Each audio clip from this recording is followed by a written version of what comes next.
புதிய தலைமுறையின் 18+ நிகழ்ச்சிக்கு உங்களை வரவேற்பது கணேஷ். இன்னைக்கு மார்ச் மாதம் 27ஆம் தேதி 2016ஆம் ஆண்டு. இன்னையிலிருந்து 50 நாட்கள்ல 50வது நாள் மே மாதம் 16ஆம் தேதி இந்த நேரம் பரபரப்பா தமிழ்நாட்டில் இருக்கக்கூடிய 5,79,00,000 வாக்காளர்களும் வாக்களித்துக் கொண்டிருப்பார்கள். இந்த முறை எலெக்ஷன் கமிஷனுடைய இலக்கு என்ன அப்படின்னு சொன்னா 100% வாக்குப்பதிவு. 100% இந்த 5,79,00,000 வாக்காளர்களும் வாக்கு போட்டாங்க அப்படின்னு சொன்னா அரசியலில் ஒரு மிகப்பெரிய மாற்றம் வரும் என்பது அனைவருடைய நம்பிக்கை.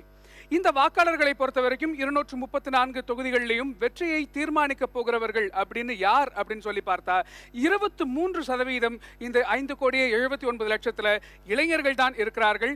18 இருந்து 29 வயதிற்குள்ளாக இருக்கக்கூடிய இளைஞர்களின் வாக்குகள் தான் இந்த முறை வெற்றி தோல்வியை தீர்மானிக்க போகிறது. அதுலேயும் முக்கியமா 17 லட்சம் முதன்முறை வாக்காளர்கள் இருக்கிறார்கள்.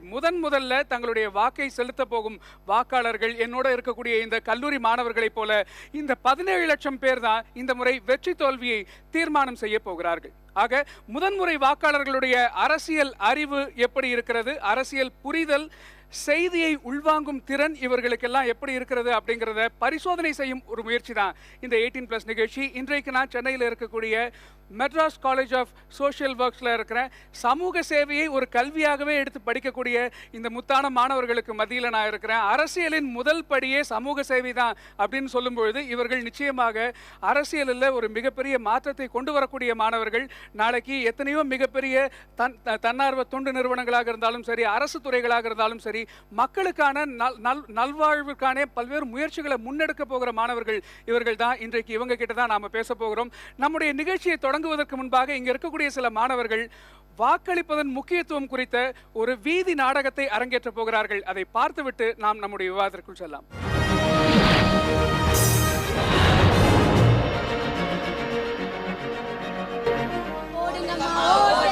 நல்லவங்கள பார்த்து போடுங்கம்மா ஓட்டு, நல்லவங்கள பார்த்து.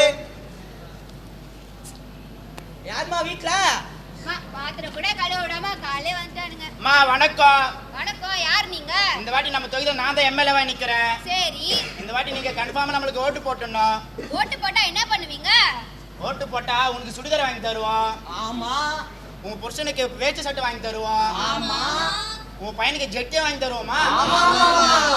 சரி, காசு கொடுப்பீங்களா? தம்பி அந்த கூப்பன் எடுத்துக்குறோம். கொடுங்க தலைவரே.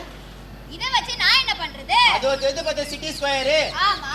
அங்க போய் அது கூப்பன் கொடுத்தா 1500 ரூபாய் பொருள் வாங்கிக்கலாம். 1500 வாங்கலாமா? ஆமா. என்ன இது காசு கொடுக்குறீங்களா? மா காசு கொடுக்கறது நம்ம ஜனநாயகத்தை அவமதிக்கிற மாதிரி. காசெல்லாம் கொடுக்காம தூக்கி மூஞ்சில வீசுமா? அவங்களே ஏதோ காசு கொடுக்கறேன்னு வந்திருக்காங்க, அதையும் நீ கெடுத்துருவா போலயே. மா அவங்க காசை கொடுத்து ஓட்ட வாங்க பாக்குறாங்கம்மா. காசெல்லாம் வாங்காதம்மா, குடுமா. காசாடா கொடுக்குறீங்க? இதான் எலெக்ஷன் கமிஷனுக்கு ஃபோன் பண்றேன். எலெக்ஷன் கமிஷன் தம்பி ஃபோன் பண்ணிக்கோ. ஆனா இந்த தொகுதியில நான் தான் ஜெயிப்பேன். அப்ப உன்னை பாத்துக்கிறேன். சரி பாத்துக்கலாம், போ. போடுங்கம்மா ஓட்டு, நல்லவங்கள பார்த்து போடுங்கம்மா ஓட்டு, நல்லவங்கள பார்த்து. ரொம்ப சந்தோஷம் இன்னைக்கு உங்க எல்லாரையுமே சந்திக்கிறது. நாம ஒரு பேசிக்கான ஒரு கேள்வியிலேருந்து இந்த விவாதத்தை ஆரம்பிக்கலாம் அப்படின்னு சொல்லி நினைக்கிறேன். ஓட்டு போடுவது மிக முக்கியம், ஓட்டு போட்டால் ஒரு மிகப்பெரிய ஜனநாயக மாற்றம் ஏற்படும் அப்படின்னு இங்க இருக்கக்கூடிய எத்தனை மாணவர்கள் நினைக்கிறீர்கள்? உங்க கையில் இருக்கக்கூடிய 100% எல்லாருமே. ஒரே ஒரு மாணவி மட்டும் இங்க இல்லைன்னு காமிக்கிறாங்க. நம்ம ஓட்டு போடுவதன் முக்கியத்துவம் என்ன அப்படிங்கிறத கேட்பதற்கு முன்னாடி எதனால நீங்க ஓட்டு போடுவது முக்கியத்துவம் இல்லை அப்படின்னு நினைக்கிறீங்கன்னு தெரிஞ்சுக்கலாமா? எனக்கு தெரிஞ்சு இந்த எலெக்ஷன் இப்போ யார் சம்பாதிப்பா அப்போ யார் சம்பாதிப்பா அப்படின்ற ஒரு பார்வையில் தான் நான் பார்க்குறேன். ஒருவேளை என்னோட புரிதல் சரியாக இல்லாமல் இருக்கலாம். எனக்கு என்னமோ ஓட்டு போட்டால் தான் இந்த அரசியல் மாற்றமோ இல்லை ஏதோ ஒன்று சேஞ்ச் ஆகும் அப்படின்ற அந்த அபிப்பிராயம் எனக்கு சுத்தமாக கிடையாது. மாற்றத்துக்குரிய சக்தி எதுவுமே அரசியல் களத்தில் இல்லைன்னு நினைக்கிறீங்களா? இந்த ஓட்டு போடுறது மூலயமா, அதாவது இந்த மாதிரி ஒரு அரசியல் கட்டமைப்பில் ஓட்டு போட்டு பண்ணுறது மூலயமா நடக்காது அப்படின்ற. இது சரியா? அவருடைய கருத்து சரியா? யார் என்ன சொல்ல விரும்புறீங்க? என்னை பொறுத்த வரைக்கும் ஓட்டு போடுறதுனால தான் ஜனநாயக மாற்றம் வரும். பிகாஸில் எந்த விஷயமா இருந்தாலும் அக்கார்டிங் டு ஓட் தான். இப்போ 2 பேர் நிற்கிறாங்கன்னா நம்ம யாரை செலக்ட் பண்ண போகிறதுன்றது எத்தனை பேருக்கு ஓகே சொல்கிறாங்க அதை வச்சு தான் அவங்க செலக்ட் பண்ணுவோம். அண்ட் இதில் இன்னொரு விஷயம் என்னென்னா, யார் செலக்ட் ஆகலையோ அவங்களுக்கு என்ன இருக்கும், நெக்ஸ்ட் டைம் அவங்க வின் பண்ணணுன்ற ஒரு இன்ட்ரெஸ்ட் இருக்கும். ஸோ அந்த இன்ட்ரெஸ்ட் என்ன பண்ணுவாங்க, அவங்க பண்ணுற தப்பை சுட்டி காமிப்பாங்க. அந்த தப்பு நம்மளுக்கு தெரிஞ்சாதான் so will be aware, okay இதெல்லாம் தப்பு நடக்குது அப்படின்னு. ஸோ இவங்க நெக்ஸ்ட் டைம் ஜெயிக்கிறதுக்காக இவங்க என்னென்ன தப்பு நடக்குதுன்னு சொல்லிட்டு அவங்க சொல்லுவாங்க. இவங்க நெக்ஸ்ட் டைம் நானும் வின் பண்ணுன்றதுக்காக நிறைய தான் நல்லது செய்வாங்க. ஸோ காம்படிஷன் இருந்தால் மட்டும் தான் நமக்கு நல்லது நடக்கும், இல்லைனா டெமோக்ரஸி இருக்காது, மொனார்கி மாதிரி. காம்படிஷன் அப்படிங்கிறதெல்லாம் தாண்டி அவங்க என்ன சொல்றாங்க, இந்த இந்த எலக்டோரல் பாலிடிக்ஸ் இருக்கு, தேர்தல் அரசியல் அப்படிங்கிற ஒரு அமைப்பு மேலேயே எனக்கு நம்பிக்கை இல்லை அப்படிங்கறது மாதிரி தான் அவங்க கருத்து சொல்றாங்க. இதனால மாற்றமே வந்துடாது அப்படிங்கிறாங்க. சரியா? ஆனா உங்க ஒருத்தர் தவிர இங்க இருக்கக்கூடிய எல்லாருமே சொல்றாங்க எலெக்ஷன் தான் சரியான தீர்வு மாற்றத்துக்கு, நாங்க எல்லாரும் ஓட்டு போடுவோம் அப்படின்னு சொல்றாங்க. இல்ல அப்படிங்கறத சொல்லி இவங்களை கன்வின்ஸ் பண்ணோம்னா என்ன சொல்லுவீங்க? சொல்லுங்க, கன்வின்ஸ் பண்ணுங்க எல்லாரையும். ஸோ இவன் இந்த பிசாசுக்கு பதிலாக இந்த பிசாசு பரவாயில்லன்ற ஒரு மென்டாலிட்டிக்கு புஷ் பண்ணி ஓட்டு போடணுன்ற ஒரு சுச்சுவேஷனில் நம்ம வந்து கடமை, ஜனநாயக கடமைன்ட்டு நம்ம வந்து புஷ் பண்ண வைக்கிறாங்க ஒரு இடத்துலேருந்து. இதை தாண்டி நம்மளால் வேறு எங்கேயும் யோசிக்க முடியாது. இது ஓட்டு போட்டால் இப்போ என்ன நடக்கும், போடலன்னா என்ன நடக்கும்ன்றதை நம்ம யோசிக்கணும்.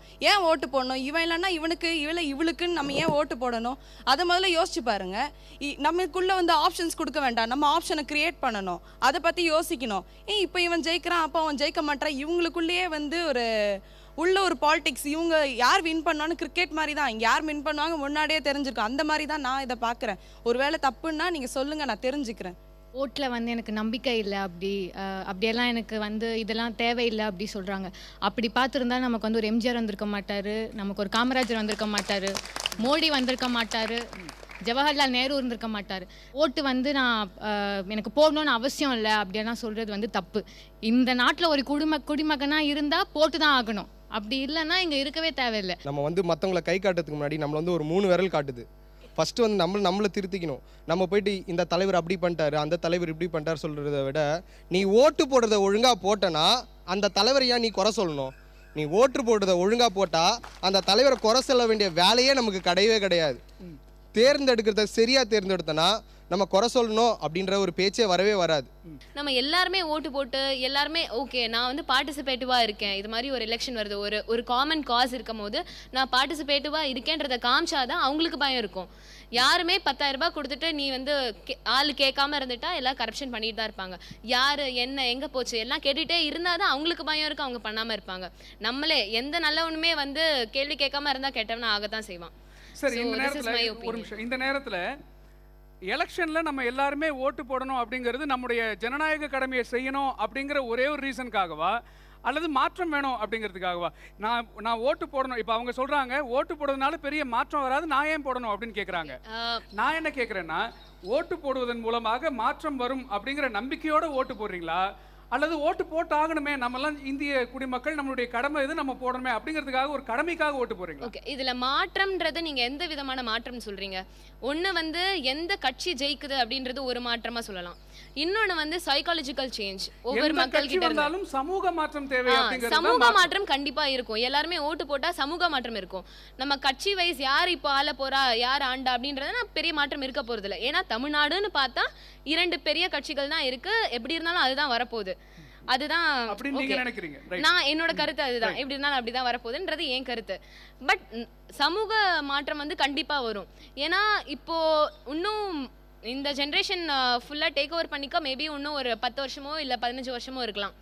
அண்ட் எங்களோட திங்கிங் அண்ட் தாட் ப்ராசஸ் எல்லாமே 15 இயர்ஸில் வந்து மாறிடும். 15 இயர்ஸில் வந்து நாங்கள் ஃபுல்லாக டேக் ஓவர் பண்ணிக்கும் போது எங்களோட மெஜாரிட்டி வரும்போது அங்கே ஒரு பெரிய மாற்றம் வந்து மேபி இன் அரசியல் சிஸ்டம், ஐ மீன் யார் ஆட்சிக்கு வருவா அதுவும் மாறலாம். அதெல்லாம் ஸ்டார்ட் ஆகிறது இப்போ தான் ஸ்டார்ட் ஆக போகுது. ஸோ சைக்காலஜிக்கலி எல்லாமே சேஞ்ச் ஆகும். இந்த தரமையான கருத்து. நாங்கள் பவருக்கு வரும்போது நாங்கள் முதிர்வடைந்து நாங்கள் ஒரு அதிகாரியாகவோ அல்லது ஒரு முடிவெடுக்கக்கூடிய ஒரு டிசிஷன் மேக்கிங் அத்தாரிட்டியாக உட்காரும் பொழுது மாற்றம் வரும் அப்படின்னு சொல்றீங்க. அருமையான கருத்து. இந்த நேரத்தில் இதை வந்து நான் வந்து உங்களுக்கு ஒரு ஓட்டிங்க்கு விடுறேன். எலெக்ஷன்ல ஓட்டு போடுவீங்களான்னு கேட்கும்போது எல்லாருமே ஆமா நாங்கள் ஓட்டு போடுவோம் அப்படிங்கிறத சொல்லிட்டீங்க ஒருவர் தவிர. இப்போ எலெக்ஷன்ல ஓட்டு போடுவதன் மூலமாக மாற்றம் வருமா? எத்தனை பேர் நம்புறீங்க? ஆம் இல்லை. மாற்றம் வருமா? நம்பிக்கை இருக்கிறதா? 70-30 அப்படின்னு சொல்லுவேன். இங்க இருக்கக்கூடிய 30% பேர் இல்லைன்னு சொல்லி இருக்கிறீங்க. மாற்றம் வந்து விடாது அப்படிங்கிற தெரிஞ்சு வச்சுக்கிட்டே ஓட்டு போற மாதிரி தான் சொல்லியிருக்கிறீங்க. என்ன காரணம்? இல்லைன்னு சொன்னவங்க சொல்லுங்க. யாரெல்லாம் இல்லைன்னு சொன்னீங்க சொல்லுங்க. முதல்ல நான் சொல்லிக்க விரும்புவது என்னென்னா, ஃபஸ்ட் டைம் நீங்கள் ஓட்டிங்க்கு விடும்போது ஒரு தவறுதல் நடந்துருச்சு. நான் தெரியாமல் ஆம்னு காமிச்சிட்டேன், ஆக்சுவலாக இல்லைன்னு காமிச்சிருக்கணும். அதனால் என்ன சொல்கிறேன்னா, உங்களுக்கு தேர்தல் அரசியல் மேலே நம்பிக்கை இல்லை. அதாவது என்னென்னா, மொனார்கி சிஸ்டமாக இருக்கட்டும், இல்லைன்னா என்ன விதமான டிக்டேட்டர்ஷிப்பாக இருக்கட்டும், எல்லாமே தவறுதல், அது மேலே ஒரு சாயம் பூசியிருந்தாலும் டெமோக்ரஸி தான் ரைட்டுன்றது நான் ஒத்துக்கிறேன். பட் ஸ்டில் டெமோக்ரஸி அப்படின்னும் போது நம்ம கண்ட்ரி டெமோக்ரஸியில் வந்து ஒரு பெரிய டெமோக்ரஸியாக இருந்தாலும் நல்ல டெமோக்ரஸியாக இல்லை. அதை நம்ம ஒத்துட்டு தான் ஆகணும். இங்கே எத்தனை பேர் லஞ்சம் வாங்குனீங்கன்னு கேட்டால் கை தூக்குவீங்க? லஞ்சம் வாங்கியிருக்கீங்களான்னு கேட்டால் கை தூக்குவீங்க? லஞ்சம் லஞ்சம் லஞ்சம் வாங்கியிருக்கிறீங்களா அல்லது கொடுத்துருக்கிறீங்களா அந்த மாதிரி கேட்குறீங்க. ஆமாம், எத்தனை பேர் கை தூக்குவீங்க?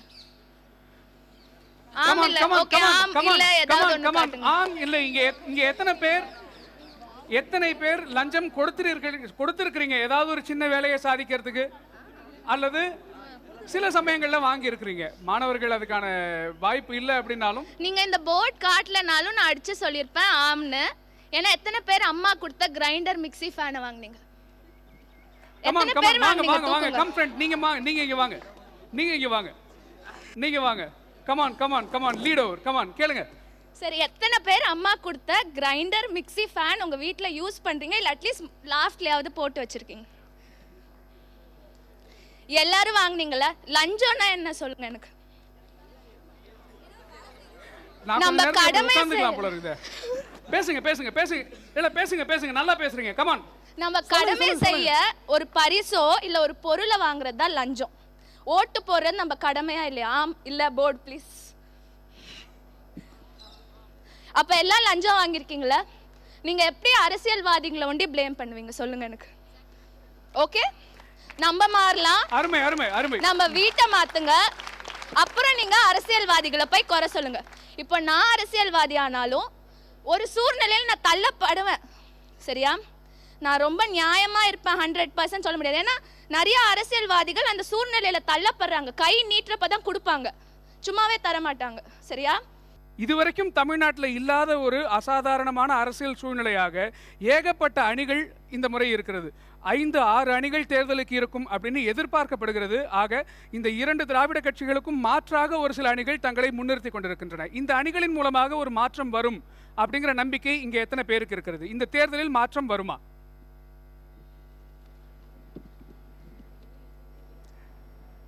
எல்லாரும் கமான். இந்த தேர்தலில் மாற்றம் வருமா? என்ன நினைக்கிறீங்க? இல்லை தான் நிறைய இருக்குது. அவநம்பிக்கை தான் நிறைய பேருக்கு இருக்கிறது. என்ன காரணம்?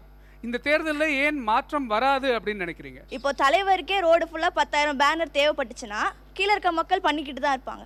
தலைவருக்கு 10,000 ஸ்டிக்கர் தேவைப்பட்டதுன்னா கீழே இருக்க பொலிட்டிஷியன்ஸ் பண்ணிட்டு தான் இருப்பாங்க. ஸோ தலைவர் எதிர்பார்க்குறத பொறுத்து தான் கீழே இருக்கிறவங்க எப்படி. இப்போ நம்ம இப்போ குனிஞ்சிட்டே இருக்கணும்னா குனிஞ்சிட்டே தான் இருக்க முடியும். ஸோ என்னை வந்து இந்த பொலிட்டிக்கல் சிச்சுவேஷன் வந்து ஒரு அவநம்பிக்கைக்கு தள்ளப்பட்டிருக்குன்னு தான் என்னால் சொல்ல முடியும். ஓகே, அவநம்பிக்கை இருக்கிறது, நம்பிக்கை தரக்கூடிய தலைவர்கள் இல்லைன்னு சொல்றீங்க. வேற என்ன கருத்து இருக்கிறது? ஒன்று அதிமுக வரும், இல்லை திமுக வரும், இந்த மாதிரி மாட்டு தான் நம்ம நினச்சிக்கிட்டு இருந்தோம். ஆனால் இந்த ஒரு அரசியல் மாட்டம் இப்போ நம்ம எல்லாரும் பேசக்கூடிய விஷயங்கள் என்னென்னா, கூட்டணி சார்ந்து ஒரு பெரிய பரவலான பேச்சு ஈடுபட்டு இருக்கையில் இப்போ நாங்களும் தனியாக அனுப்போம், நாங்களும் எல்லாருமே நிற்கிறாங்க. இதை நான் என்னோட பார்வையில் நான் எப்படி பார்க்குறேன்னா, ஒரு காலத்தில் இதே பாமகவோ இதே மக்கள் நல கூட்டணி ஆரம்பிச்சிருக்க இந்த கட்சிகளோ எல்லாருமே கூட்டணி சேர்ந்து, அதாவது இந்த திராவிட கட்சிகள் திமுக அதிமுக இவங்களோட கூட்டணி சேர்ந்து நம்ம தமிழகத்தில் ஒரு கிளைகள் வச்சுக்கலாம் அப்படிங்கிற ஒரு நினப்போட கூட்டணி சேர்ந்து எனக்கு ஒரு 2 சீட்டு 3 சீட்டுன்னு வாங்கி இருந்தவங்க. ஆனால் இன்னைக்கு நாங்கள் தனியாக கூட்டணி சேர்றோம் ஏன்னு சேர்றாங்கன்னா, இது என்னோட பார்வையில் ஒரு பதவி வெறியாக தான் நான் பார்க்குறேன். ஏன்னா இது வரைக்கும் இந்த வெள்ளத்துக்கு முன்னாடி வரைக்கும் இந்த அரசியல் இந்த கட்சிக்கு அதிமுகவுக்கு ஒரு பெரிய அதிருப்தி யாருமே சொன்னதில்லை, முன் வச்சதில்லை. என்னதான் இருந்தாலும் இந்த வெள்ளத்துக்கு அப்புறம் தான் இளைஞர்கள் எல்லாரும் விழிச்சுக்கிட்டாங்கன்னு தான் எனக்கு தோணுது. இந்த வெள்ளம் வராட்டி இதே இளைஞர்கள் திமுகவோ அதிமுகவான்னு தான் தேடி போயிருப்போம். மற்ற அரசியல் கட்சிகளுமே இதே விஜயகாந்த் அதிமுகவோடய போகலாமா இல்லை திமுகவே போகலாமான்னு தான் நினைப்பாரே தவிர நான் கிங்கா வரலாமா கிங் மேக்கர் வரலாமா நினச்சி கூட பார்த்துருக்க மாட்டேன். நன்றி. ஒரு சந்தர்ப்பவாதத்திற்காக தான் இத்தனை அணிகள் வந்திருக்கிறது, உண்மையான மாற்றத்திற்காக இல்லை அப்படின்னு சொல்றீங்க, அதுதானே? அடுத்த கருத்து வேற யாரு சொல்லுங்க. மாற்றம் வந்து வாழ்க்கையில் ஒரு அடிப்படையான ஒரு விஷயம். ஆனால் நீங்கள் கேட்குறது will this election bring a political change? Political change வந்து நடந்துட்டு தான் இருக்கும், கட்சி மாறிட்டு தான் வரும், அது பொலிட்டிக்கல் சேஞ்ச் தானே. we are talking about political revolution or evolution. பரிணாம வளர்ச்சி அடையணும் நம்ம, ஓகேங்களா? ஏன்னா இந்த கட்சி வருது, இன்னொரு கட்சி வருது, ஒரு தடவை சந்தோஷப்படுவோம் இவன் ஊழல் பண்ணா, இன்னைக்கு தூக்கி எறிஞ்சாச்சு இன்னொருத்தங்க வந்தாங்க அப்படின்னு. ஸோ நம்ம வளரணும் ஃபஸ்ட்டு. நமக்குள்ள ஒரு ஒரு சமுதாயம் என்னைக்கு பரிணாம வளர்ச்சி அடையுதோ அன்னைக்கு தான் அது அரசியலில் வந்து ரிஃப்ளெக்ட் ஆகும். எந்த மாதிரியான நீங்கள் என்னதான் நீங்கள் அந்த கட்சி மேலே தப்பு சொன்னாலும், இவங்க சொன்ன மாதிரி எனக்கு டெமோக்ரஸியில் நம்பிக்கை இல்லைன்னா, டெமோக்ரஸியில் நம்பிக்கை இல்லைன்னா வேறு எதில் நம்பிக்கை இருக்கும் உங்களுக்கு? So election is the basis of democracy. சுவாச காற்றே எலெக்ஷன் தான். அது இல்லைன்னா அது டெமோக்ரஸியே கிடையாது. இன்னொன்று என்ன அப்படின்னா, நம்ம எப்போவுமே என்ன பார்க்குறோம், யாருக்கு ஓட்டு போடுறது, யார் நிற்கிறாங்க, அவன் அந்த பிசாசு இந்த பிசாசு கரெக்டு. ஏன் பிசாசுங்க தான் நிற்கிறாங்க? நீங்கள் கூட நிற்கலாம், அவங்க சொன்ன மாதிரி யார் வேணால் நிற்கலாம். சுயேட்சையாக எத்தனையோ பேர் நிற்கிறாங்க. நீங்கள் எலக்ட்ரல் பாக்ஸ் பார்த்தீங்கன்னா ஒரு அதிமுக திமுக ரெட்டை இலை உதயசூரியன் மட்டும் இருக்காது, 10-12 இருக்கும். ஆனால் அது யார் என்ன கட்சினே யாருக்கும் தெரியாது. சுயேட்சையாக எத்தனையோ பேர் நிற்பான். அவனெல்லாம் விட்டுற வேண்டியது. இந்த 2 கட்சிக்கு எதனா ஒன்று மாற்றி மாற்றி ஓட்டை போட்டுட்டு அப்புறம் வந்து ஐயோ புலம்பிட்டு இருக்கிறதுல ஒன்றும். ஏன்னா இப்போ நம்ம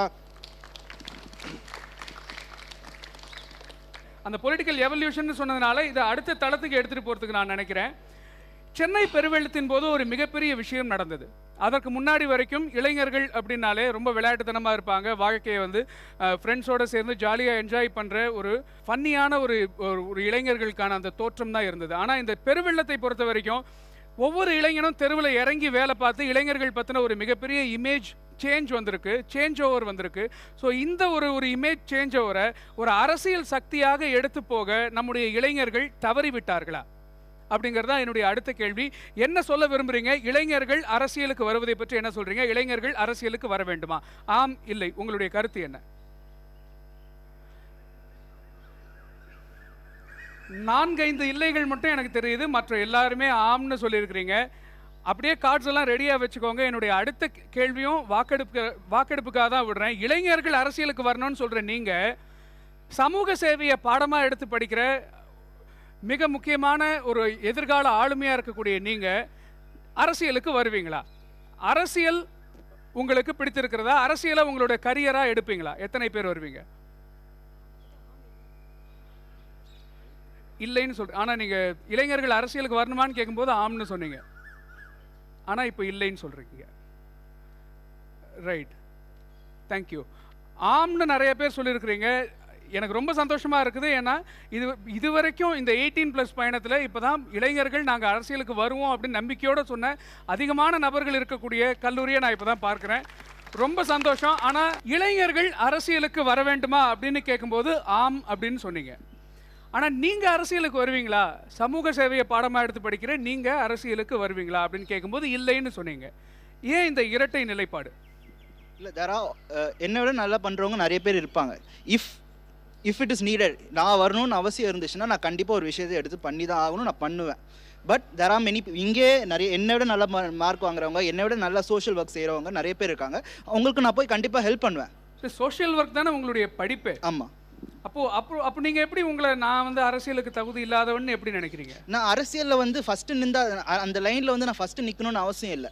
நான் வந்து I can do political work, but I don't need to stand in the front of the line. Okay, பின்னாடியில இருந்து வேலை பார்ப்பேன் அப்படின்னு சொல்றீங்க. I can work in the back. பின்னாடிலேருந்து நான் வேலை பார்ப்பேன். என்ன மாதிரியான வேலைகள்? ஃப்ரண்ட்ல இருக்கவங்களுக்கு கண்டிப்பாக they can do as a single man. அவங்க வந்து தனியால இருந்து கண்டிப்பாக எல்லா வேலையும் செய்ய முடியாது. ஒரு அரசியல் மாற்றத்திற்காக இந்தந்த விஷயங்கள் எல்லாம் நான் செய்வேன் அப்படின்னு உங்களால் சொல்ல முடிஞ்சதுன்னா அது என்ன விஷயம்? நான் வந்து டிவியில் வரணும்னு அவசியம் இல்லை. நான் வந்து சும்மா பேக்ரவுண்டில் இருந்தே எல்லாருக்கும் என்னால் முடிஞ்ச உதவி நான் பண்ணி போகலாம். ரைட் அவர்கிட்ட கொடுங்க. நீங்கள் கேட்குற கேள்வி எப்படி இருக்குன்னா, சாப்பாடு பிடிங்கன்னா நீ ஏன் செஃப் ஆக மாட்டேற அப்படின்ற மாதிரி இருக்குது. அவன் என்ன சொல்கிறான்னா, அது அல்ல, சமூக சேவையை பாடமாக எடுத்து படிக்கிற நீங்கள் அரசியலுக்கு வரும்பொழுது அது இன்னும் எஃபெக்டிவாக இருக்கும். ஓகே, ஏன்னா சமூக சேவையோட அடித்தளம் உங்களுக்கு தெரியும். அதை எப்படி வந்து ஒரு டெக்னிக்கலாக அல்லது அறிவியல் பூர்வமாக முன்னெடுத்து போகணுங்கிற வழிமுறைகள் உங்களுக்கு தான் நல்லா தெரியும். அப்படி இருக்கும்போது நீங்கள்லாம் அரசியலுக்கு வந்தால் எவ்வளோ பெரிய மாற்றம் நிகழும்ன்ற ஒரு பிரயாசை தான் அந்த கேள்வி. ஓகே, நாங்கள் என்ன சொல்கிறோன்னா, ஃபஸ்ட்டே இப்போ இருக்க கட்சிகள்லாம் இப்போ புதுசாக வந்த கட்சிகள் இதான் ரொம்ப வருஷமாக நம்ம தமிழகத்தில் இருக்குது. அவங்களுக்கு வந்து தே ஹேவ் எக்ஸ்பீரியன்ஸ் என்ன பண்ணியிருக்காங்க அப்படின்னு சொல்லிட்டு. நீங்கள் இப்போ இன்னும் ஒரு மித்து வைக்கிறாங்கன்னா இளைஞர்கள் வந்துட்டா எல்லாம் புதுசாக சேஞ்ச் பண்ணுறாங்க, பெருசாக பண்ணுறாங்க. அவங்களும் வரப்போ இளைஞர்கள் தான் இருந்தாங்க. இளைஞர் வரதுனால எந்த மேட்டர் சேஞ்ச் ஆகாது. தாட் ப்ராசஸ்லாம் சேஞ்ச் ஆகணும். யாருடைய தாட் ப்ராசஸ்? தாட் ப்ராசஸ் அது இந்த voter as well as who is contesting எல்லாரோட தாட் ப்ராசஸ் சேஞ்ச் ஆகணும். ஓகே, அதுக்கு யாரு முயற்சி எடுக்கணும்? இல்லை முயற்சி எடுக்கணும்னா ஃபஸ்ட்டு நம்ம நான் இப்போ ஓட்டு போட்டேன்னா ஒருத்தர் சொன்னார் இது மாதிரி எனக்கு ஓட்டிங் மேலே இது இல்லை, நல்ல ஆள் வரணும். நல்ல ஆள் வரணும்னு அவனை செலக்ட் பண்ணுறதுக்கு நீ ஓட்டு தான் போட்டாகணும். அங்கே ஓட்டு போடாமல் இப்படி நல்ல ஆளை செலக்ட் பண்ணுவேன். நீ ஓட்டு போடுற உனக்கு ஃபஸ்ட்டு தகுதி இருக்கணும். நீ ஃபில்டர் பண்ணுறதுக்கு ஓகே இவன் நல்லவன் இல்லை, இவன் நல்லவன் இல்லைன்னு சொல்லிட்டு நீ ஃபில்டர் பண்ணி ஓட்டு போட தான் அவனுக்கு அவேர்னஸ். ஓகே இப்படி ஓட்டு போடுறாங்க, இப்படி நிறைய கால்குலேஷன் ஆகுது. எந்த தொகுதிக்கு எவ்வளோ ஓட்டு வருது, எந்த கேஸ்ட் பேஸு கூட ஓட்டு இப்போ பிரிக்க ஆரம்பிச்சிட்டாங்க. ஸோ யார் ஓட்டு போடுறா, படித்தவங்க எத்தனை பேருக்கு ஓட்டு போட்டிருக்காங்க, எந்த பேசிஸில் ஓட்டு போடுறாங்க, அதுக்கேற்ற மாதிரி எல்லாரும் மாறுவாங்க ஒன்றா. ஸோ ஃபஸ்ட்டு நம்ம இனிஷியேட் எடுத்தால் தான் எல்லாரும் மாற முடியும். ஸோ ஃபஸ்ட்டு இதில் யார் ஓட்டு போடுறாங்களோ அவங்க ஸ்டார்ட் ஆகணும். இளைஞர்கள் வரனால பெரிய சேஞ்ச் ஆகுன்றது ஒரு மித்து தாங்க. It's a myth. ஆமாம், ரைட். என்ன சொல்றீங்க? I want to say something. எல்லாருமே ஆளாளுக்கு இளைஞர்கள் அரசியலில் குதிக்கணும், இளைஞர்கள் வரணும். அப்போதான் இது எனக்கு சத்தியமாக எனக்கு சிரிப்பு தான் வருது எனக்கு அது கேட்கும்போது. ஏன்னா இருக்கிற பார்ட்டிஸ் நிஜமாலே ரொம்ப எக்ஸ்பீரியன்ஸ் பார்ட்டிஸ் தான். நல்ல இது இருக்குது, எல்லாமே இருக்குது. த திங் இஸ் நீங்கள் இளைஞர்கள் பார்ட்டிசிபேட்டிவாக இருக்கணும். எஸ், அரசியலை போய் நின்று தான் பார்ட்டிசிபேஷன் காமிக்கணும்னு இல்லை. அவங்க தான் தப்பு செஞ்சால் நீங்கள் கேள்விகள் கேட்கலாம். நீங்கள் ஏன் அப்படி ஆகுது, அப்புறமா நிறையா நம்மளோட ரைட்ஸ் எல்லாம் எக்ஸசைஸ் பண்ணலாம். அதாவது சிஸ்டம்ல ஒரு தவறு இருக்கிறது. ஆமா, there is a fault in the system. Electoral பாலிடிக்ஸ்லயா இருக்கட்டும் அல்லது ஒரு கவர்மெண்ட் ஃபங்க்ஷன் ஆகிற விதத்திலயா இருக்கட்டும், ஒரு தவறு நடக்கு. அந்த தவறு நடக்கிற இடத்துல நீங்க இருந்தா அதை இன்னும் எஃபெக்டிவா கேட்கலாமே அப்படிங்கிறது தான் பார்வை. இல்ல நான் வெளியில இருந்து கேட்பேனா அதுக்கு எந்த அளவுக்கு ஒரு மிகப்பெரிய ஒரு ரெஸ்பான்ஸ் இருக்க முடியும்? டு பி வெரி ப்ரிசைஸ் நான் என்னன்னு சொல்லிடுறேன். இந்த டாபிக்ல ஒரு விவாதத்தை நான் எதிர்பார்க்கிறேன். யார் பேச விரும்புறீங்க? நீங்க 2 பேரும் எழுந்துருங்க ப்ளீஸ் ரைஸ். இப்போ இளைஞர்கள் அரசியலுக்கு வருவதனால மிகப்பெரிய மாற்றம் வந்து விடாது, வேற விதங்களில் தான் மாற்றம் கொண்டு வரணும்னு சொல்றாங்க. இல்லை இளைஞர்கள் வந்தால் தான் மாற்றம் வரும்னு சொல்லக்கூடியவர்கள் யாராவது அவங்களுக்கு புரிய வைக்க முடியுமா? யாருக்கு அந்த கருத்துக்கள் இருக்குது? இல்லை, இப்போது இங்கே இருக்க இளைஞர்கள் நிறைய பேர் இளைஞர்கள் ஆட்சிக்கு வரணும்னு சொன்னவங்க, நான் வரமாட்டேன் அப்படின்றதுக்கு பின்னாடி குடும்ப கட்டமைப்பு இருக்குன்னு நான் நினைக்கிறேன். இங்கே இருக்க இளைஞர்கள் பதிலாக இங்கே இருக்க இளைஞரோட பெற்றோர்களை நீங்கள் கூப்பிட்டு உங்கள் பையன் அரசியலுக்கு போகிற நீங்கள் விரும்புவீங்களாம் கேட்டால் கண்டிப்பாக இல்லைன்னு தான் சொல்லுவாங்க. ஸோ நம்ம குடும்பம் நமக்கு சொல்லி கொடுத்துருக்கு, அரசியல்லாம் அது ஒரு சாக்கடை, அதுக்கெல்லாம் போகாது அப்படின்னு சொல்லி கொடுத்துருக்கு. நான் என்ன சொல்கிறேன்னா, உங்கள் குடும்பம் உங்களுக்கு சொல்லி கொடுத்தது, தயவு செஞ்சு உங்கள் பிள்ளைங்களுக்கு நீங்கள் அதை சொல்லிக் கொடுக்காதீங்க. நீங்கள் அரசியலுக்கு வாங்க, எத்தனை நாளைக்கு தான் நீங்கள் உதாரணங்களை தேடி ஓடுவீங்க? நீங்கள் ஒரு உதாரணமாக இருங்க. கரெக்ட் தானே? என்ன சொல்கிறது, அவங்க சொல்கிறாங்க நாங்கள் கேள்விகள் கேட்போம் அப்படின்ட்டு. பதிலுக்கு அந்த ஆட்சியில் இருக்கவங்களும் சொல்கிறாங்க, உட்காரவனுக்கு தான் அந்த சூடு தெரியும். நீ கேள்வி கேட்குறேன்னா உட்காந்து பாரு, ஒரு நாள் நீ உட்காந்து பாரு, அதுக்கப்புறம் நீ கேள்வி கேட்கலாம். நம்ம எவ்வளோ நாளைக்கு தான் நம்ம கேள்வியே கேட்டுட்டு இருக்க முடியும்? நம்ம கேள்வி கேட்கறது ரொம்ப சுலபம், உண்மையிலே கேள்வி கேட்கறது ரொம்ப சுலபம். அதுலேருந்து அந்த ஆட்சியில பதில் சொல்லி பார்த்தா தான் தெரியாத ஒரு கஷ்டம் என்னன்ட்டு. இல்ல, நான் ஒரு ஹைப்போதெட்டிக்கலான சிச்சுவேஷன் கொடுத்துட்டு நீ என்ன ஆக்ட் பண்ணுவேன்னு நான் கேட்கல. இந்த தப்பு செஞ்சல ஏன் தப்பு செஞ்சேன்னு கேட்கறேன், அவ்வளவுதான். இல்ல, அந்த தப்புக்கு பின்னாடி என்ன காரணம், எவ்வளவு சூடா என்ன காரணம் இருக்குன்னு அந்த நிலைமையில இருந்தா தான் புரிஞ்சுக்க முடியும். அதுதான் எனக்கு புரியுது நீங்க சொல்றது. தப்புதான் சார், கொலை தப்புதான். ஆனா ஒரு பொண்ணை ஒருத்தன் பலவந்தப்படுத்தும் போது அங்க கொலை செஞ்சா அது தப்பு இல்ல. இதுதான் அரசியலையும். நான் இதுவே நான் ஒரு அமெரிக்காலையோ இல்லை எங்கேயாவது இருந்தேன்னா, நான் சின்ன வயசுலேருந்தே நான் வளரும் போது நான் ஒபாமா அது மாதிரி ஒரு எக்ஸாம்பிள் நான் பார்த்து ஓகேம்மா நானும் பெரிய பிரசிடென்ட் ஆகணும்னு நினைக்கிறேன், என்னோட ஆம்பிஷன் பிரசிடென்ட் அப்படின்னு சொல்லுவேன். ஆனால் சின்ன வயசுலேருந்தே நம்ம இந்தியா கல்ச்சர் எப்படி இருக்குன்னா, நீ சின்ன வயசுலேருந்தே நீ டாக்டர் ஆவ, நீ இன்ஜினியர் ஆவ, நீ ஒரு பெரிய டீச்சர் ஆவ, இது மாதிரியே சொல்லி தான் வளர்க்குறாங்க. ஸோ எங்களுக்குன்னு ஒரு கனவு ஃபிக்ஸ் ஆகிடுது. இப்போ எனக்கு பேசிக்கலி நான் சொல்ல போனோம்னா எனக்கு ஒரு கனவு இருக்குது, நான் இந்த பொசிஷனில் இருக்கணும் அப்படின்ற ஒரு கனவுலேயே நான் வளர்ந்துட்டேன். நான் திடீர்னு போய் ஒரு அரசியல்னு பண்ணேன்னா எல்லாருக்குமே இப்போ இந்தியாவில் இப்போ இருக்கிற சூழ்நிலையில் என்ன தோணுதுன்னா, அரசியல் ஒரு தியாகம் அப்படின்னு தான் தோணுது. அரசியல் இறங்கினா நிறைய பிரச்சனை வரும், உன்னோட பர்சனல் லைஃப் நிறைய பாதிக்கும். இருந்தாலும் நீ ரொம்ப ரெவல்யூஷனாக நீ போய் இது பண்ணதான் இது. எங்களோட கல்வி முறையை என்ன கற்றுக் கொடுத்துருக்குன்னா, ஒருத்தவனுக்கு பசியாக இருக்குன்னா அவனுக்கு மீன் பிடிக்க சொல்லிக் கொடுக்கணும், மீன் எடுத்து கொடுக்கக்கூடாது அப்படின்றாங்க. இப்போ உள்ள இளைஞர்கள், இப்போ வெள்ளத்தில் உதவுன இளைஞர்கள், இந்த நடிகர்களா சித்தார்த்தோ ஆர்ஜே பாலாஜியோ இல்லை ரோட்டில் நின்று வண்டியை இது பண்ண எல்லா இளைஞர்களும் என்ன பண்ணாங்கன்னா, அந்த நேரத்துக்கு என்ன உதவணுமோ அந்த உதவியை செஞ்சாங்க. அவனை கூட்டி கொண்டு போய் நான் உன்னை அரசியல் வைக்கிறேன், நீ தான் என் தலைவன்னு நம்ம சொல்கிறேன், நானும் ஒரு முட்டாளாக தான் ஆகிறேன். ஆனால் எப்படி ஒரு இளைஞன் வரணும்னா, தொலைநோக்கு பார்வை இருக்கணும், அவனுக்கு சஸ்டைனபிள் டெவலப்மெண்ட் இருக்கணும். இந்த ஒரு வெள்ளம் வந்துச்சு இதுக்கு நான் உதவுனேன் நான் தலைவன் நான் சொல்ல மாட்டேன். வெள்ளத்துக்கு உதவிட்ட. இதுக்கப்புறம் இந்த ஒரு சிஸ்டமே சேஞ்ச் பண்ணுறதுக்கான இளைஞர்கள் யார் இருக்கணும், அவன் தான் தலைவனாக இருக்கணும். ஆனால் இதுக்கு மாற்று வந்து இளைஞர்கள் தான் வரணும். இன்னும் எத்தனை காலத்துக்கு கலைஞர் இருப்பான்னு தெரியாது, எத்தனை காலத்துக்கு அம்மா இருப்பாங்கன்னு தெரியாது. இந்த அம்மா முடிஞ்சதுக்கப்புறம் அண்ணா திராவிட முன்னேற்ற கழகம் என்ன ஆகும்னு யாருக்கும் தெரியாது. வரப்போறவன் தப்பாக தான் இருப்பான்னு எனக்கு தோணுதுன்னா இளைஞர்கள் தான் மாற்றாக வரணும். கட்சிகளை மாற்ற முடியாட்டி அந்த கட்சியில் நல்ல இளைஞர்கள் கொண்டு வாங்க. இப்போ இருக்கக்கூடிய ஆஸ் இட் இஸ் இப்போ இருக்கக்கூடிய தமிழக அரசியல் சூழ்நிலையில மாற்றம் அப்படின்னு சொன்னா எந்த தலைவர் மேல உங்களுக்கு நம்பிக்கை இருக்கிறது? ஒரு சின்ன ஒரு நம்பிக்கை துளி இருக்கும் இல்லையா, இந்த தலைவர் மேலே எனக்கு நம்பிக்கை இருக்கிறது அப்படின்னு. அந்த நம்பிக்கை எந்த தலைவர் மேலே இருக்கிறது அப்படிங்கிறது தான் என்னுடைய அடுத்த கேள்வி. அதே போல் ஒவ்வொரு தலைவர் பற்றியும் நீங்கள் என்ன நினைக்கிறீங்க அப்படிங்கிற ஒன்லைனர்ஸும் நான் உங்ககிட்ட கேட்க போகிறேன். ஒரு தேர்ந்த பத்திரிகையாளரை விடவும் ஒரு அரசியல் விமர்சகரை விடவும் இங்கே இருக்கக்கூடிய முதன்முறை வாக்காளர்களுக்கு அரசியல் பற்றிய புரிதலும் பார்வையும் அதிகமாகவும் தெளிவாகவும் இருக்கிறது அப்படிங்கிறத இவங்களுடைய பேச்சுகள் மூலமாகவே நாம் தெரிஞ்சிட்டு இருக்கிறோம். இன்னும் நிறைய கேள்விகள் இவங்க கிட்ட நாம் முன்வைக்க போகிறோம். என்னுடைய வாக்கெடுப்பு நான் உங்ககிட்ட தொடர விரும்புகிறேன். இந்த முறை அரசியல் களத்தில் நிறைய அணிகள் இருக்கிறாங்க. அதிமுக திமுகவிற்கு நாங்கள் தான் மாற்று அப்படின்னு சொல்லிக்கொள்ளக்கூடிய நிறைய அணிகள் இந்த முறை எப்போதும் இல்லாததாக இந்த தேர்தலில் தான் முன் வந்திருக்கிறாங்க அப்படின்னு சொல்லணும். எப்பவும் இந்த 2 அணிகள் இருப்பாங்க, 3வது அணின்னு யாராவது ஒருவர் மட்டும் இருக்கக்கூடிய வாய்ப்பு இருந்தது. ஆனால் இந்த முறை இவங்க இருவர் தவிர மக்கள் நல கூட்டணி இருக்கிறார்கள். அதே போல் நாம் தமிழர் சீமான் நான் தான் மாற்றுன்னு சொல்லியிருக்கிறார். பாட்டாளி மக்கள் கட்சி அன்புமணி ராமதாஸை முதலமைச்சர் வேட்பாளராக முன்னிறுத்தி வந்திருக்கிறது. பாரதிய ஜனதா இன்னும் கூட்டணியை இறுதி செய்யவில்லை. இப்படி இப்போ இருக்கக்கூடிய ஆசெட்ஸ் இன்றைய சூழ்நிலையில், இன்னைக்கு இருக்கக்கூடிய அரசியல் சூழ்நிலையில் நாளைக்கு எப்படி மாறும்னு தெரியாது. 7 அணிகள் இருக்கும் போல தெரிகிறது. இதில் யார் மாற்று அப்படின்னு நீங்கள் நினைக்கிறீங்க? யார் மாற்று? நீங்கள் கொடுத்த இந்த 18+ போர்டில் ஒரு 6 அணிகளோட சிம்பிள்ஸ் இருக்குது. ஓகேவா? நம்ம இங்கே பேச வந்துட்டு இருக்க டாபிக் என்னன்னா இளைஞர்களோட அரசியல் பார்வை பற்றி தான் நம்ம பேசுகிறோம். பட் ஆனால் என்னோட பார்வை இந்த போர்டை பார்க்கும்போது எப்படி இருக்குன்னா, இந்த 6-7 கட்சிகள் தவிர வேற யார் வந்தாலும் நம்ம அக்செப்ட் பண்ணிக்க மாட்டோம் அப்படின்ற மைண்ட் செட்டில் தான் எல்லாரும் இருக்காங்க.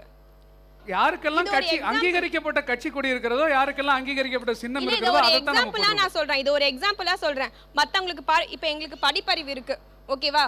படிப்பறிவு இல்லாத மக்களும் நம்ம நாட்டில் இருக்காங்க. அவங்களுக்கு தெரிஞ்சது சிம்பிள்ஸ் தானே ஒழிய அவங்களுக்கு தெரிஞ்சது யார் நல்லது பண்ணுவாங்க யார் நல்லது பண்ண மாட்டாங்கன்றதுல அவங்களுக்கு தெரியாது. அவங்களுக்கு தெரிஞ்சது அரசு குத்தம் சொல்றது தான். எத்தனை பேர் இங்கே அரசு குத்தம் சொல்கிறோம்? கட்சிகள் சொல்லாமல் அரசு தான் நம்ம குத்தம் சொல்லுவோம். அரசு பள்ளிகளை குத்தம் சொல்லுவோம், டாஸ்மார்க்கு குத்தம் சொல்லுவோம். ஆனால் நம்ம அரசு குத்தம் சொல்ல முடியும். கட்சிகள்ன்றது 2வது பட்சம் தான். அவங்க என்ன பண்ணுறாங்க பண்ணலன்றது 2வது பட்சம். நம்ம முதல்ல சொல்கிறது அவங்க ஆட்சிக்கு வந்ததுக்கப்புறம் அரசாயிடும், அது கட்சியா இருக்காது. இப்ப வரையும் நம்ம அரசு கட்சிகளை பத்தி பேசுவோம். இப்போ கேள்வி என்னன்னா, மாற்றம் அப்படின்னு நீங்க யார் நினைக்கிறீங்க? மாற்றம் என்று நினைக்கிறது அதிமுக. அதிமுக தான் இப்போ ஆட்சியில் இருக்காங்க, அவங்க எப்படி மாற்றமாக முடியும்? சரி சார், இப்போ நீங்கள் ஒரு 7 தலைவர்கள் சொன்னீங்களா? இந்த 7 தலைவர்களில் யார் வந்தாலுமே ஒரு மாற்றம் வராது. சரி, ஓகே, இதுதான் உண்மை. நம்ம என்றைக்குமே ஒவ்வொரு தேர்தலையும் இன்னைக்கு ஜெயலலிதா மாற்றம் கொண்டு வந்துருவாங்களா, கலைஞர் மாற்றம் கொண்டு வந்துருவாரா, விஜயகாந்த் புதுசாக கட்சி ஆரம்பிச்சிட்டாரு மாற்றம் கொண்டு வந்துட்டு வரா, கெஜ்ரிவால் கட்சி ஆரம்பிச்சிட்டாரு மாற்றம் கொண்டு வந்துருவாரான்னு இவங்க யாருமே மாற்றம் கொண்டு வர போகிறது கிடையாது. இவங்கெல்லாம் எவ்வளோ அட்டூழியம் பண்ணியிருக்காங்க. ஜாதி அடிப்படையிலான கட்சிகள், மொழி இனவெறி அடிப்படையிலான கட்சிகள், இவங்களே நம்ம முன்னிறுத்தி அவங்களுக்கு கட்சி பலம் இருக்குது, பணபலம் இருக்குது, ஆள் பலம் இருக்குது. ஊடகங்கள் ஏன் சுயேட்சைக்கு பக்கபலமாக இருக்கக்கூடாதுன்னு நான் கேட்குறேன். இவங்களுக்கு இவ்வளோ பலம் இருக்கு, நம்ம அட்லீஸ்ட் சுயேட்சைகளை ஒரு ஊடகம் முன்னிறுத்தி இந்த சுயேட்சைகள் தான் இதற்கு மாற்று அப்படின்னு சொல்றீங்க? சுயேட்சைகள் தான் மாற்று நான் சொல்ல. இந்த 7 பேரும் மாற்று கிடையவே கிடையாது. சரி, வேற என்ன கருத்து இருக்கிறது? மாற்றங்கிறது அந்த அவர் சொன்ன மாதிரி தான், எந்த கட்சி வந்தாலுமே மாற்றங்கிறது வராது. மாற்றங்கிறது நம்ம கிட்ட மட்டும்தான் ஆரம்பிக்குமே. கட்சி மாநாட்டில் பாருங்க, நிறைய கூட்டம் இருக்கும். அதுவே எனக்கு இது கிடைக்கல, எனக்கு அது கிடைக்கலன்னு சொல்லிட்டு பிரச்சனை பண்ணுற அந்த கூட்டத்தை பாருங்கள், கூட்டம் கம்மியாக தான் இருக்கும். அப்போ விழிப்புணர்வுகள் கம்மி தான். தலைவர் எந்த தலைவர் மீதான கருத்தும் இல்லை. மாற்றுங்கிறது எந்த தலைவர்கிட்டேருந்தையும் வராது. நம்ம எந்த அளவுக்கு அவங்கள ப்ரெஷர் பண்ணுறோமோ அந்த அளவுக்கு தான் நம்ம வேலை வாங்க முடியும். இல்லை, இன்னும் சிம்பிளாக சொல்லணும்னா, எனக்கு மார்க் தரமாட்டேன்னு சொன்னால் தான் நான் அசைன்மெண்ட் வைக்கிறேன்னா அது மாதிரி தான் நம்ம அவங்கள வச்சுக்கணும். புரியுதுங்களா? சரி சரி, ஒரு மாணவன் ஆசிரியர் கண்டிக்கிற மாதிரி மக்கள் தலைவர்களை கண்டிக்கணுன்றீங்க. அது எந்த அளவுக்கு நடைமுறையில் சாத்தியம் தெரியல, சொல்லுங்க. நான் ஓப்பனாக சொல்கிறேன். எனக்கு ஓரளவுக்கு நம்பிக்கை இருக்க தலைவர் இப்போ வைகோ. அதனால நான் மக்கள் நல கூட்டணிக்கு ஆதரவு தெரிவிக்கணும்னு நினைக்கிறேன். அப்புறம் இன்னொரு விஷயம் சொல்ல காரணம் அவர் மேலே இருக்க ஒரு நம்பிக்கை. என்ன நம்பிக்கைன்னா, அவர் வைக்கிற சில விஷயங்கள். முதல்ல டாஸ்மார்க் ஒழிப்பு. அவர் சொல்கிற முதல் விஷயம் டாஸ்மார்க் ஒழிப்பு. அடுத்தது வந்து அவர் டாஸ்மார்க் ஒழிப்புலேயே நான் வந்து கிளியர் பண்ணிக்கிறேன் என்னோட விஷயத்த. டாஸ்மார்க் ஒழிப்பு மற்ற லீடர்ஸ் சொல்கிற மாதிரி ஆரம்பித்தது வந்து பாமக தான், அது ஒத்துக்கிறேன். பட் இருந்தாலும் டாஸ்மார்க் ஒழிப்பை எந்த அளவுக்கு அவர் முன்னிறுத்தி எந்த அளவுக்கு பயணம் நடந்தார், பயணம் நடந்ததை சில பேர் வந்து ரொம்ப கிரிட்டிசைஸ் பண்ணி சொல்லுவாங்க, அது ஒன்றும் சும்மா இது அதுன்னு. பட் அவ்வளோ ஒன்றும் சாதாரணமான விஷயம் இல்லை. மற்ற லீடர்ஸ் பண்ணாத விஷயத்த அவர் பண்ணியிருக்காரு, நிஜமாலே நடந்தார். ஸோ அது வந்து பாராட்டக்கூடிய ஒரு விஷயம். பாமகல அன்புமணி ராமதாஸை வந்து முதல்வர் வேட்பாளராக அறிவிச்சிருக்காங்க. இப்போ காலகாலமாக வந்து நம்ம என்ன கேட்டுட்டு வரோம் அப்படின்னா, எங்களுக்கு படித்தவங்க முதல்வராக வேணும் அப்படின்னு தான் கேட்டுட்டு இருக்காங்க. அதுக்கு வந்து அவங்க இப்போ அன்புமணி ராமதாஸ் பார்த்தா அவர் ஒரு படித்தவர் தான். ஆனால் பாமகவை பற்றி எல்லாரும் பயப்படுற ஒரு விஷயம் என்ன அப்படின்னா, அவங்க வந்து கொஞ்சம் சாதி அரசியலில் அவங்க ஈடுபட்டிருக்காங்க. அவங்க வந்தால் இப்போ வந்து இன்னும் இந்த தமிழ்நாடோட தென் பகுதிகளெலாம் வந்து சாதி அரசியல், சாதி வெறி இதெல்லாம் வந்து அதிகமாயிடுமோ, இதனால இப்போ ஊழலுக்கு பயந்து இந்த பக்கம் போயிட்டு இது அதை விட மோசமாயிருச்சுன்னா என்ன பண்ணுறது அப்படின்னு நிறைய பேருக்கு பயம் இருக்குது. ஸோ நான் என்ன நினைக்கிறேன் அப்படின்னா, அவங்க இப்போது பாமகவே வந்து இப்போது அவங்க சொல்லியிருக்காங்க, நாங்கள் கண்டிப்பாக வந்தால் சாதி அரசியல் பண்ண மாட்டோம், நாங்கள் ஓரளவு நல்லா தான் இருப்போம் அப்படின்னு சொல்லிட்டு அவங்களோட அந்த எலெக்ஷன் மேனிஃபெஸ்டோவில் அவங்க சொல்லியிருக்காங்க. இப்போ கொஞ்சம் நம்பிக்கையாக இருக்கிறது அவங்க வந்து இப்போ இதை ஃபாலோ பண்ணிட்டு வந்தால் அவங்க ஒரு நல்ல மாற்றமாக இருக்க வாய்ப்புகள் உண்டு அப்படின்னு நான் சொல்கிறேன். இந்த வட்டம் கண்டிப்பாக தேமுதிகவுக்கு தான் ஓட் பண்ணுவேன், விஜயகாந்த். ஏன்னா அவர் அந்த வெள்ளம் வந்த டயத்தில் இல்லை, நான் இது வந்து எனக்கு வந்து அரசியலை வந்து அவ்வளோவா இன்ட்ரெஸ்ட்டும் கிடையாது. ஆனால் ஏன் இந்த முடிவை எடுத்தேன்னா, இந்த ஃப்ளட்டு வந்த டைமில் வந்து நான் சுற்றி என்ன நடக்குதுன்னு பார்க்குறேன். விஜயகாந்த் வந்து வேட்டியை மடித்து கட்டிட்டு அப்படி தண்ணியில் இறங்கினாருங்க. அது உண்மையிலே பாராட்டக்கூடிய விஷயம். என்ன மற்ற தலைவர் என்ன பண்ணாங்க, ஒருத்தவங்க மேலே பறக்குறாங்க, இப்படியே பறந்துட்டே பார்க்குறாங்க, தண்ணி எவ்வளோ இருக்குன்னு பார்க்குறாங்க. இன்னொருத்தவங்க என்னென்னா கட்டுமரமாக மிதப்பேங்கிறாங்க, ஆனால் மிதக்கலை, யாருமே அப்படி வேணும் மிதக்கலை. இது நடந்தது இது மட்டும்தான். விஜயகாந்த் அவரோட வெளிப்படையான பேச்சு, நீங்களே அவரோட பேட்டியை பார்த்துருக்கீங்க. அவர் எல்லாம் சொல்லுவாங்க நீங்கள் கிங் ஃபிஷரா கிங் மேக்கராம்பாங்க, அதெல்லாம் அவரோட வெளிப்படையான பேச்சு தான். தம்பி இல்ல இல்ல இல்ல அது வந்து நீங்க அது கிங்கா கிங் மேக்கரா அது கிங்கா சாரி அவரா பேச இல்ல, அவரோட வெளிப்படையான பேச்சு எனக்கு ரொம்ப பிடிக்கும். அது மட்டும் தான் என்னோட. சரி, அப்ப விஜயகாந்துக்கு தான் என் ஓட்டுன்னு சொல்றீங்க. அவரால தான் மாற்றம் வரும்னு சொல்றீங்க. மாற்றம் வரும்னு சொல்ல மாட்டேன், மாற்றம் அவர் கொண்டு வருவாருன்னு நினைக்கிறேன். ஏன்னா நம்பிக்கை இருக்கு ஒரு மாற்றம் வரும். எலெக்ஷன்ல வந்து மாற்றம் தேவையில்லை. எனக்கு வந்து ஏஐடிஎம்கேக்கு தான் நான் ஓட்டு போடுவேன். ஏன்னா இன்னைக்கு வந்து ஒரு எளிய மக்கள் யாராக இருந்தாலும் ஒரு 3 ரூபாய் இருந்துச்சுன்னா போய் சப்பாத்தி சாப்பிட்ருவாங்க அம்மா உணவகத்தில், 10 ரூபா இருந்துச்சுன்னா வாட்டர் பாட்டில் வாங்கி போய் தண்ணி குடிச்சிருவாங்க. இலவசங்களை தவிர்த்து எளிய முறையில் செய்கிற ஒரு கட்சியாக நான் பார்க்குறேன். அதே மாதிரி ஒரு இயற்கை சீற்றத்தை வச்சு இந்த அரசியல் கட்சியை வந்து தவறு சொல்லாதீங்க. இந்த ஆட்சி அமைப்பை வந்து ஒரு பிளைண்டாக யாரும் தப்பு சொல்லிடாதீங்க. இந்த மேலே பறக்கிறாங்க, கட்டுமரம் வராங்கன்னா மோடி யாராக இருந்தாலுமே மேலே தான் பறக்க முடியும். வெள்ளம்னு ஒன்று சுனாமி வந்திருக்கப்போ கீழே போய் நான் பார்க்க முடியாது. யாராக இருந்தாலும் ஹெலிகாப்டரில் தான் போய் பார்க்க முடியும். ஹெலிகாப்டரில் பார்த்தா தான் டி நகரில் பிரச்சனை இருக்கா இல்லை ஆரியபுரமில் பிரச்சனை இருக்கான்னு தெரியும். சொன்னார் வைகோ நடைப்பயணம் போனார் மது ஒழிப்பை பற்றி. அவர் கூட்டணியில் இருக்கும்போது மது ஒழிப்பை பற்றி தெரியாது அவருக்கு. அதிமுக கூட்டணியில் இருக்கும்போது பாமக தான் முன் வச்சாங்க, நான் இல்லைன்னு சொல்லலை. வைகோக்கு அப்போ தெரியாதா? விசிகே திருமாவளவன் இருக்கார், அவருக்கு அப்போ தெரியாதா? கூட்டணியில் இருக்கும்போது எவ்வளோ பேர் கூட்டணியில் இருந்தவங்க தான் வெளியில் போய் மதுவிலக்கை பற்றி பேசுகிறாங்க. அப்போ என்ன அர்த்தம்? அவங்களுக்கு வந்து இந்த ஆட்சியில் வந்து அவங்களுக்கு கேட்டது தரலன்றதுனால தான் வெளில போய் அவங்கள பற்றி எதிர்த்து பேசுகிறாங்க, தவிர இருக்கும்போது யாரும் பேசல. விஜயகாந்தாக இருக்கட்டும், அவர் கூட இருக்கும்போது மது ஒழிப்பை பற்றி பேசல. இப்போ வெளில போய் தான் மது ஒழிப்பை பற்றி பேசுகிறாரு. அவங்க யாருக்கும் பேசணும்னா இருக்கும்போது பேசணும், வெளியில் போனதுக்கப்புறம் அவங்களை அப்போஸ் பண்ணுற மாதிரி பேசக்கூடாது. ஒவ்வொரு தலைவர் பற்றியும் நீங்கள் என்ன நினைக்கிறீங்க அப்படிங்கிறத இப்போ நான் தெரிஞ்சுக்க விரும்புகிறேன். நான் ஒவ்வொரு தலைவருடைய பேரையும் சொல்கிறேன், அந்த தலைவரை பற்றி நீங்கள் என்ன நினைக்கிறீங்க, அல்லது நான் சொல்லக்கூடிய தலைவருடைய பெயர், அந்த தலைவருக்கு நான் இந்த கேள்வியை முன்வைக்க விரும்புகிறேன் அப்படிங்கிறத நீங்கள் சொல்லலாம். கருணாநிதி அவர்களுக்கு யார் என்ன கேள்வியை முன்வைக்க விரும்புகிறீர்கள், அல்லது கருணாநிதி அவர்களை பற்றி யார் என்ன சொல்ல விரும்புகிறீர்கள்? பிரிங்கிங் யங்ஸ்டர்ஸ் உள்ளே வந்து அவங்கள கொஞ்சம் முன்னாடி நிறுத்தி ஆட்சியில் கொஞ்சம் இடம் கொடுத்தீங்கன்னா we can achieve. சரி, ஓகே. திமுக ஆட்சிக்கு வந்தால் இளைஞர்களுக்கு இடம் கொடுக்கணும், அதிகமாக இடம் கொடுக்கணும் அப்படின்னு நீங்கள் கோரிக்கை வைக்கிறீங்க. ரைட், வேற என்ன கருத்து இருக்கு கருணாநிதி அவர்களுக்கு? அவங்க வந்து ஏடிஎம்கே அகேன்ஸ்டாக நிறைய விஷயம் சொல்கிறாங்க. அவங்க நியூஸில் எப்போ ஆன் பண்ணாலும் ஏடிஎம்கே அகேன்ஸ்டாக. ஒரே ஒரு விஷயம்னா, நீங்கள் கேள்வி கேளுங்க, ஆனால் நீங்கள் பண்ணாததை தயவு செஞ்சு கேளுங்க. நீங்கள் ஸ்டிக்கர் ஒட்டவே இல்லைன்னு சொல்ல வேண்டாம். நானே பார்த்துருக்கேன், 6th கிளாஸ் படிக்கிறப்ப பாமாவில் இவ்வளோ பெருசாக கருணாநிதி ஃபோட்டோ போட்டிருக்கு. எல்லாத்துலேயும் அவரும் பேனர் போடாத ஊரே கிடையாது, ஒரு பண்ணாத அட்டுலையுமே கிடையாது. கேள்வி கேளுங்க, நான் வேணான்னு சொல்ல. நீங்கள் பண்ணாததை கேட்டிங்கன்னா ரொம்ப நல்லாயிருக்கும். இளைஞர்களுக்கு எப்போ நீங்கள் வாய்ப்பு தர போகிறீங்க? இப்போ 92 வயசு கரெக்டாக சரியாக தெரியல. இப்போயும் அவர் வந்து இப்போ நம்ம வந்து 60 வயசுல முக்கால்வாசி பேருக்கு வேலை செய்ய முடியாது. 92 வயசில் அது மிகப்பெரிய பாராட்டுறேன். அவர் இந்த வயசுலையும் தள்ளாத வயசுலையும் தமிழ்நாட்டுக்காக கண் வீழ்ச்சி வேலை செய்கிறாரு. ஃபஸ்ட்டு பாராட்டு சொல்லுங்கள். அதே சமயம் அவர்கிட்ட ஒரு கோரிக்கை வைக்கிறேன், தயவுசெய்து கொஞ்சம் ஓய்வு எடுத்து இளைஞர்களுக்கும் வாய்ப்பு கொடுங்க. அது மாதிரி படித்தவங்க ஸ்பெஷலைஸ்டு சரி ரைட். அடுத்தபடியாக வாய்ப்பு தரணும்னு வேண்டிக்கிறேன். அடுத்தபடியாக தற்போதைய முதலமைச்சர் ஜெயலலிதா அவர்களுக்கு யார் என்ன கேள்வி முன்வைக்கிறீங்க, என்ன சொல்ல விரும்புறீங்க? அந்த இடத்துல இருக்கும்போது அவங்களோட தொண்டர்கள் என்ன பண்ணுறாங்கன்னு அவங்களுக்கு தெரியாமல் இருக்கலாம். அது வந்துட்டு அவங்களோட மெம்பர்ஸை சூஸ் பண்ணும்போது கொஞ்சம் பார்த்து சூஸ் பண்ணுங்க அப்படின்னு மட்டும் தான். ஸோ கீழே தொண்டர்கள் என்ன செய்கிறாங்கன்னு கண்காணிக்கணும். சரி ஓகே.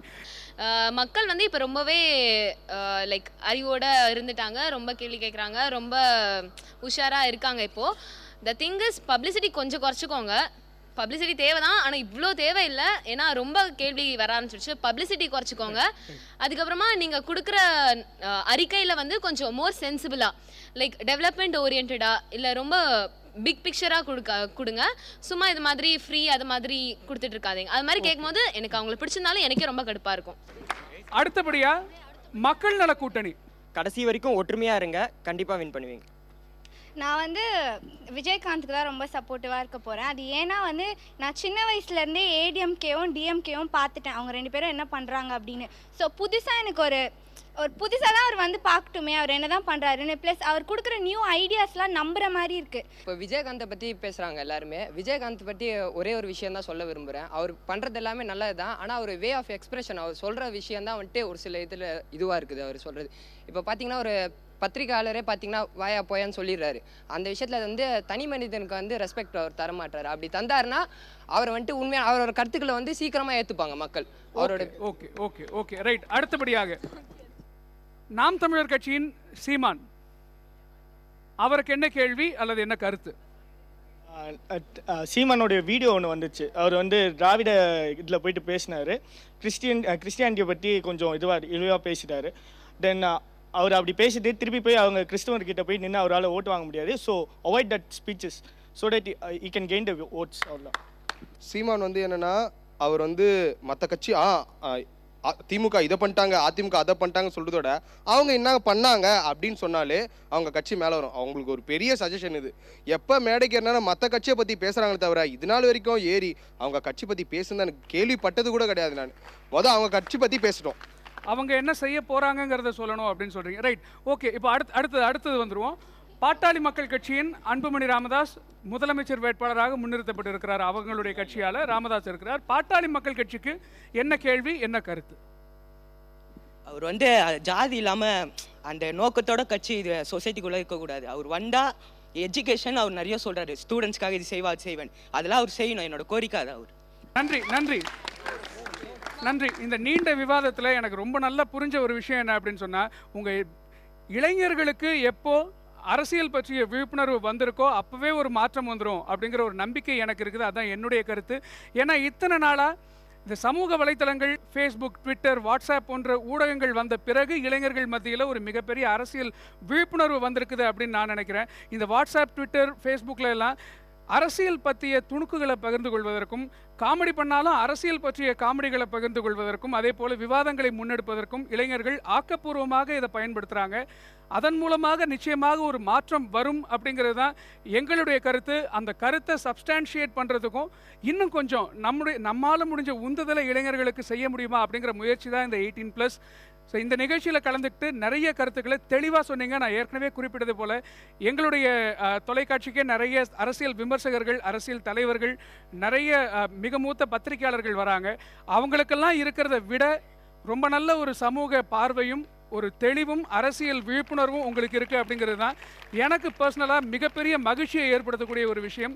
நிச்சயமாக உங்கள் மூலமாக ஒரு மாற்றம் வரும் நம்புகிறேன். இன்னொன்று நீங்கள்லாம் ஏற்கனவே சொன்னதை போல் சமூக சேவையே பாடமாக எடுத்து படிக்கக்கூடிய மாணவர்கள், அதனால் உங்கள் மூலமாக அந்த மாற்றம் வர வேண்டும் அப்படிங்கிறது தான் எங்களுடைய விருப்பம்.